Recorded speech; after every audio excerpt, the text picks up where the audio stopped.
Hi everyone and welcome to today's current affairs जो कि 9 अक्टूबर का है। और आइए हम फर्स्ट टॉपिक के साथ में शुरुआत करते हैं, दैट इज एम.एस. स्वामीनाथन।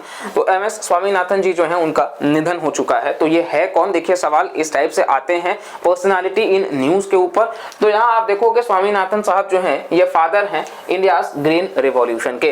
तो भारत जब देश आजाद हो जाता है, आप देखोगे 1947 में, तो कहीं ना कहीं क्योंकि 200 सालों से ज्यादा अंग्रेज हुकूमत होता है और इतना ज्यादा एक्सप्लॉइटेशन हो जाता है, माना जाता है कि 45 ट्रिलियन तक का डॉलर जो है वो बेसिकली उस वर्थ का, मतलब अंग्रेज जो है वो भारत से एक्सप्लॉइट करते हैं। तो इस वजह से आजाद होने के बाद में हमारा जो फोकस होता है वो एग्रीकल्चर पे होता है, कहीं ना कहीं हम आत्मनिर्भर बन सके इस पर होता है। और बहुत ज्यादा प्रॉब्लम होता है क्योंकि पावर्टी वगैरह की चीजें रहती हैं। और इन सब से निकलने में कहीं ना कहीं जब ग्रीन रिवॉल्यूशन लाया जाता है 4th 5 ईयर प्लान में इंदिरा गांधी जी के द्वारा, तो आप देखोगे उसमें जो लैंडमार्क रोल निभाया था वो एम.एस. स्वामीनाथन साहब थे। तो इनका बहुत ही बड़ा योगदान रहा है। तो ये इस वजह से पिता ऑफ इंडियाज ग्रीन रिवॉल्यूशन कहे जाते हैं और ये एक काफी फेमस भारतीय एग्रीकल्चरल साइंटिस्ट हैं। और इनका निधन 28 सितंबर 2023 को उनके आवास चेन्नई में हुआ 98 वर्ष के उम्र में।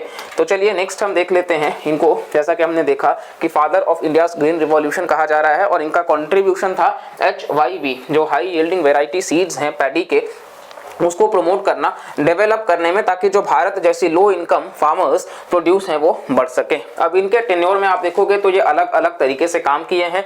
ये इवन डायरेक्टर भी रह चुके हैं इंडियन एग्रीकल्चरल रिसर्च इंस्टीट्यूट के, डायरेक्टर जनरल रहे हैं ICAR के और सेक्रेटरी भारत सरकार के department of agricultural research and education, ministry of agriculture, तमाम प्रकार के आप देख सकते हो, राइस इंस्टीट्यूट फिलीपींस का जो है। तो इन सभी मतलब कहीं ना कहीं इंस्टीट्यूट से इनका ताल्लुक रहा है। और इसी के साथ में इनको चेयर भी किया गया of the national commission on farmers, जो कि ये कमीशन है जो फार्मर के मुद्दों को, मतलब कहीं ना कहीं वो सुसाइड क्यों कर रहे हैं उसको लेकर के वो मतलब कमीशन बात करता है। तो उसके ये चेयरपर्सन भी रहे हैं वर्ष 2004 में। और ये कमीशन रिपोर्ट सबमिट करी 2006 में MSP वगैरह को लेकर के, जहां पे 50% से ज्यादा होना चाहिए एवरेज कॉस्ट ऑफ प्रोडक्शन। तो मिनिमम सपोर्ट प्राइस जो लाया गया वो इस कमेटी ने प्रपोज किया था कि कोई भी क्रॉप उगाने से पहले उसको मतलब गवर्नमेंट जो है वो डिसाइड कर ले जो मार्केट टाइम से 1.5 टाइम्स ज्यादा होगा।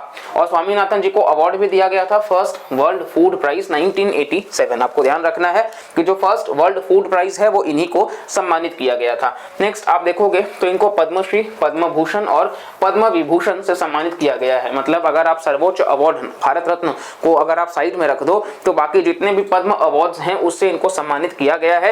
इवन ये HK फिरोदिया अवार्ड जो है उसके भी ये रेसिपिएंट है, लाल बहादुर शास्त्री नेशनल अवार्ड और इंदिरा गांधी प्राइज। तो इन सभी से इनको सम्मानित किया गया है, आप समझ सकते हो। इवन रेमन मैग्सेसे अवार्ड से भी सम्मानित किया गया है और Albert Einstein world science award से भी। मतलब कितने ज्यादा प्रोमिनेंट पर्सनालिटी हैं, आप इसी चीज से अंदाजा लगा सकते हो। यहाँ इंसान यूजुअली 1 से 2 डिग्री 4 डिग्री रख सकता है, यहाँ अवार्ड्स आप देख रहे हो कि इनको लगभग सारे ही अवार्ड्स से सम्मानित किया गया है। इतना बड़ा इनका कंट्रीब्यूशन रहा है। तो कहीं ना कहीं ऐसे इंसान का मतलब जाना बिल्कुल हर भारतवासी के लिए हम इसमें कहीं ना कहीं रिलेट कर सकते हैं और हम सच सच नमन करते हैं कि बिल्कुल ये बाकी का मतलब। नेक्स्ट हमारा जो टॉपिक है दैट इज डिजीज एक्स के बारे में है कि ग्लोबल हेल्थ बॉडी जो है जो इंक्लूड करती है डिजीज एक्स को in the list of its priority diseases. तो ये नया डिजीज कोविड से रिलेट करके इसको बताया जा रहा है कि यूके में ये नेक्स्ट पैंडेमिक जो है वो इरप्ट हो सकता है, जो कहा जा रहा है कि मतलब कोविड-19 से भी ज्यादा लोगों को मारने की क्षमता ये रखता है।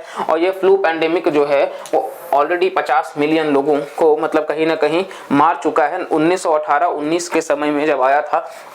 और ये वर्ल्ड वॉर 1 से भी ज्यादा लोगों को मारा था उस वक्त। और आज इसलिए कहा जा रहा है कि ये वायरसेस जो है वो सबसे ज्यादा खतरनाक होते हैं। नेक्स्ट आप डिजीज एक्स के बारे में देखोगे तो ये इंफॉर्मेशन बताता है WHO के वेबसाइट पे कि ये नॉलेज है कि सीरियस इंटरनेशनल एपिडेमिक मतलब आप देख सकते हो कहीं ना कहीं एक रीजन में बहुत ज्यादा अभी है। और ये ओवरऑल ह्यूमन डिजीज से जुड़ा हुआ है कि इसको प्रायोरिटी डिजीजेस के कैटेगरी में रखा गया है। अब WHO की माने तो जो नंबर ऑफ पोटेंशियल पैथोजेंस हैं जो है वो काफी ज्यादा हैं और जो रिसोर्सेस लगाए गए हैं R&D में वो काफी लिमिटेड है। मतलब पैथोजेंस तो बहुत ज्यादा है और R&D पे हमारा खर्च बहुत ही कम है। तो इसको हमें फोकस करना है साथ साथ में आप देखोगे तो इंश्योर करना है कि किस प्रकार से हम चीज़ों को और बेहतर कर सकते हैं और ये पब्लिक हेल्थ के लिए खतरा है तो इससे हम आगे किस तरीके से काउंटर मेजर्स उठाएंगे वो ज़रूरी है, क्योंकि अगर वो इनसफिशिएंट होगा तो प्रॉब्लम ज़रूर रहेगा आगे भी। चलिए नेक्स्ट आप देखोगे तो प्रायोरिटी डिजीजेस की लिस्ट में कौन कौन सी बीमारियां हैं, यूपीएससी सवाल पूछ सकता है कि WHO ने रिसेंटली इसको डाला है तो इस वजह से बाकी के ऊपर भी क्वेश्चन हो सकता है।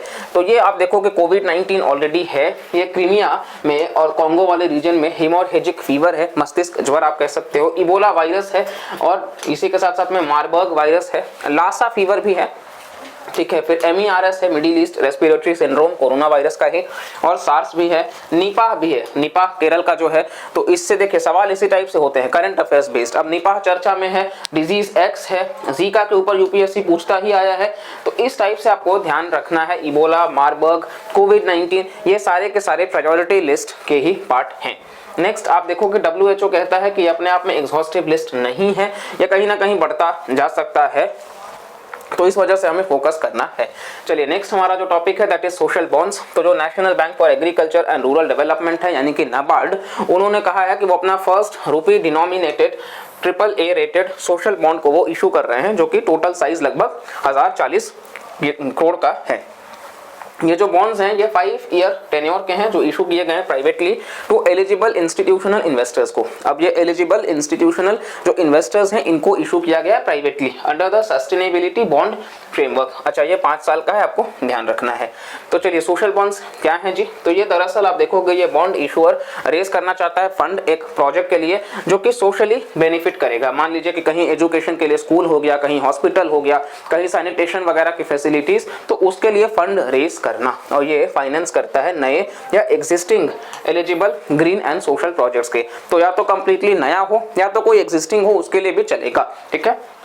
नेक्स्ट आप देखोगे तो एलिजिबल में आपको एग्जांपल दिया गया है बेसिक इंफ्रास्ट्रक्चर, एसेंशियल सर्विसेज के लिए, हाउसिंग के लिए, एम्प्लॉयमेंट जनरेशन के लिए, फूड सिक्योरिटी के लिए, सोशो इकोनॉमिक एडवांसमेंट के लिए और एम्पावरमेंट के लिए। ये प्रोजेक्ट्स जो है वो एनर्जी एफिशिएंसी को बूस्ट करते हैं, जैसे कि green buildings, energy storage, smart grids, ये सभी एलिजिबल हैं।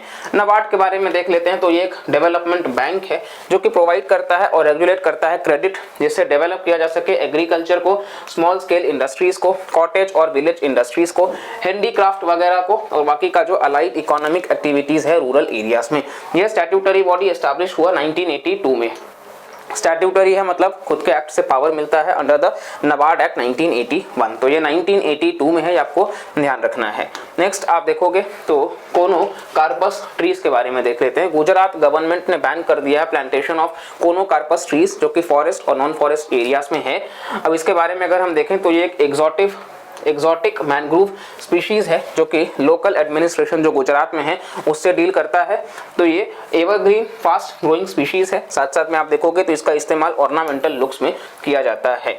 और इसी के साथ साथ में आप देखोगे तो कोनो कार्पस ट्रीज के कंसर्न्स ये हैं कि ये जो हेल्थ इसका मतलब एंट्रस वगैरह में पॉलन करना मुश्किल हो जाता है और इससे डिजीजेस कोल्ड, कफ, एजमा, एलर्जी ये सारी चीजें तो ये फैल सकता है। इंफ्रास्ट्रक्चर में भी आप देखोगे तो काफी अंदर चले जाते हैं, तो ड्रेनेज लाइंस के लिए प्रॉब्लम है, कम्युनिकेशन लाइंस को भी और फ्रेश वाटर सिस्टम्स को भी। तो ये पूरा का पूरा हमारा करंट अफेयर्स का टॉपिक था। आई होप आपको कुछ नया हम सिखा सके होंगे। अगर आपको वीडियो से वैल्यू मिल रहा है तो प्लीज लाइक करिएगा और इस इन्फॉर्मेशन के लिए आप चैनल को सब्सक्राइब कर लीजिएगा और अपने दोस्तों तक भी शेयर करिएगा। मिलते हैं अगले वीडियो में, तब तक के लिए bye bye, take care and जय हिंद।